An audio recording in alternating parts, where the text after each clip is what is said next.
I can share one thing about, like we have a training program. We're not an online MOOC. We're in person. But we're taking a non-traditional population and teaching them in a traditional way, right? Which is unique. Most of it is traditional students being taught in a non-traditional way, right? So we flip that too. But the fact of the matter is, most everyone in our program, not only do they not have the means to afford a boot camp or a college tuition, they didn't have the guidance to do that. So for us, being close, like being hands-on, we have an engineer that teaches the class. We have junior engineers that are teaching assistants that are responsible for making sure that everyone is moving forward and not left behind. So we've of course been told to people, oh well, why can't you just do it, in a remote? I go, the population, the people we're targeting, they're not the ones that can learn. Only 15% of the population can actually learn online through a MOOC or through a different non-traditional means. So what happens to the 85%? Right?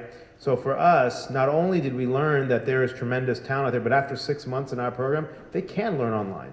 They can take classes, and they do. They learn it. We have a client that says, hey, I need you to learn a new language, but for a 2-year deal, they're learning that for 2 weeks, right? And that's kind of how they get overcome that learning barrier. But we only were able to accomplish that by being in the classroom, pushing them past their limits, coaching them when they felt that times were rough, but let them know they're going to get through it. It's a very sort of beautiful process we've seen that really has business value. We've been fortunate of market forces, right?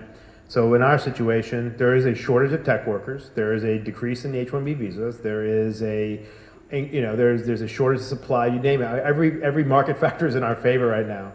So when I go to companies and say we need 400 people in 2 years, I'm like, you're not going to get it recruiting. And now, as we've seen our training program, training someone is now cheaper than recruiting someone.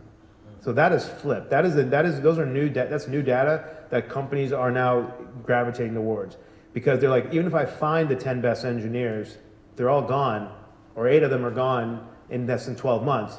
That does not help me compete. That does not help me this. When you take someone in our program that we kind of gave that first chance to, there's a loyalty component that's kind of built in. It's an implicit loyalty that they're like, hey, thank you for helping me. I want to help this company succeed. And I've seen that in my own company, Humboldt, where my senior team goes on weekends to help the junior developers, and the junior developer is solving a problem on, at night for some. I mean, there's a lot of beautiful sort of synergies there.